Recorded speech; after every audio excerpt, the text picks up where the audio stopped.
Coming up on WBOC News at noon. The town of Dewey Beach is being sued by a group of its own employees. We'll tell you why.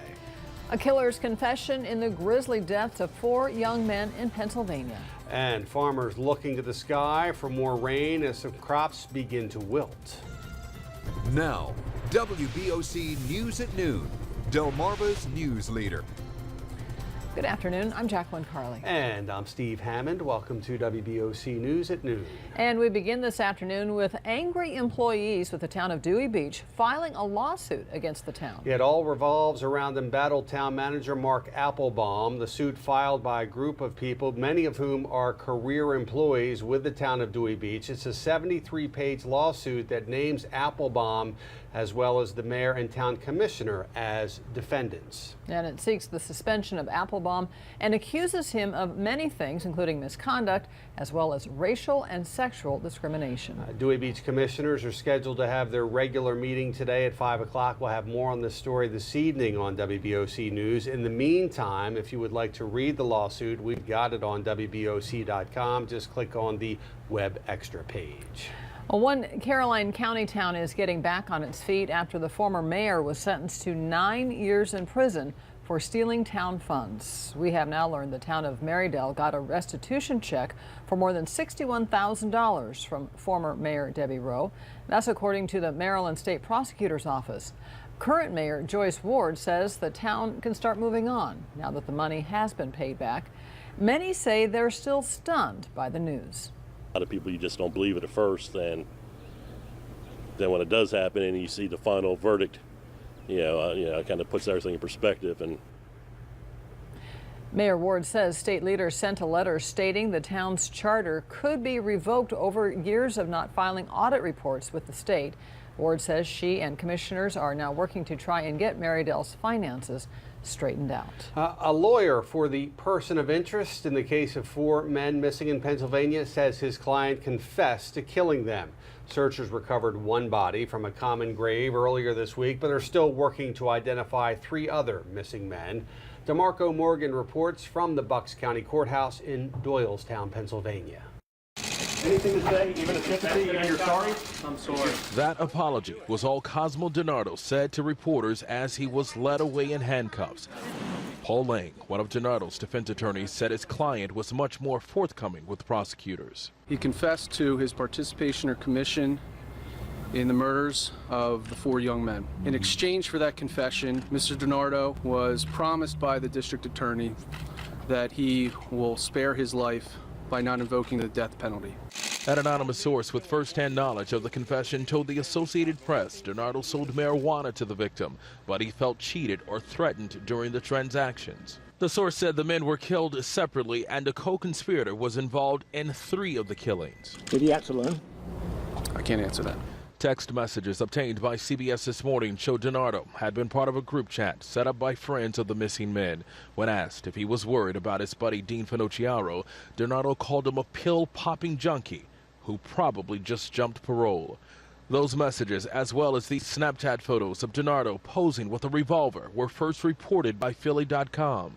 Bucks County District Attorney Matthew Weintraub. I know more than I'm sharing on the relationships, and I have to keep it that way. On Facebook, Finocchiaro's Aunt Tina wrote, "I am completely crushed, heartbroken, and numb."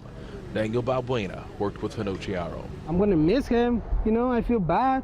I just want to be strong for him because he was a strong kid, A source tells CBS News that it was a signal from a cell phone belonging to one of the victims that originally led them to the DiNardo family farm. DeMarco Morgan, CBS News, Bucks County, Pennsylvania. Well, they were seeking that $5 million bail on a stolen car charge earlier this week. Prosecutors said that DiNardo had been diagnosed with schizophrenia. He also suffered a head injury in an ATV accident a year ago. Well, it's a little cooler out there today, at least compared to the last 3 days, but the beach still the place to be as we look live from our Boardwalk Plaza hotel camera in Rehoboth Beach. Get ready for another round of storms tonight. Meteorologist Mike Lichniak now has the forecast. Mike? Well, hi there, Jackie, and good afternoon, everybody. It is a beautiful day out there with lots of sunshine, but it is definitely cooler even compared to where we were yesterday on Delmarva. Currently, temperatures mid to upper 80s across inland Delmarva, low 80s at the beaches as the sea breeze has already started to kick on. And notice here on Futurecast, we'll stop it here at 6 o'clock, show you that's when the showers and storms do arrive, and we'll keep the chance of showers and storms in the forecast through about 1 o'clock in the morning. Temperatures this afternoon into the low to mid 90s. We'll talk about the weekend forecast in a bit. All right, Mike, thank you. While the temperatures may be dropping a bit, the heat is, of course, going to be sticking around throughout the rest of the summer. And for some farmers around the eastern shore, dry and hot temperatures could mean big problems for certain crops. WBOC's Angelo Bavaro is live now in Wicomico County. And Angelo, some farmers hoping for a little rain to get them through these next few months. Hey, Jackie, I'm here at Cornerstone Farm, and owner Charles Wright tells me that his irrigation system here is helping to keep his crops alive with ease during this heat. But for farmers around the area who don't have these irrigation systems set in place, they could be running into some major problems.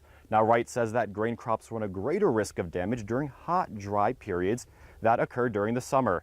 A lack of rain can reduce the yields of soybean and corn crops, and that's especially true for farms that don't have irrigation systems set in place. Wright jokes that all these farms can do during the summer months is, quote, pray. Farmers without irrigation, they're hoping for a rain right now because they can't put it on. They might not have that option to irrigate a field, so they're dependent on Mother Nature. The hotter it is, the more moisture the plant's going to use. Just like a person, it needs to stay hydrated. Now, these farmers should be happy to know that some storms are expected in the forecast later today. Reporting live in Wicomico County, Angelo Bavaro, WBOC News. Back to you guys.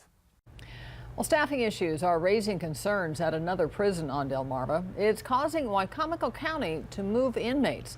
Taking a look from Chopper 16 over the Poplar Hill pre-release unit in Quantico, Salisbury Mayor Jake Day tells WBOC that inmates of the prison will be moved temporarily to ECI due to a staffing shortage. However, the city is trying to prevent the Poplar Hill facility from closing.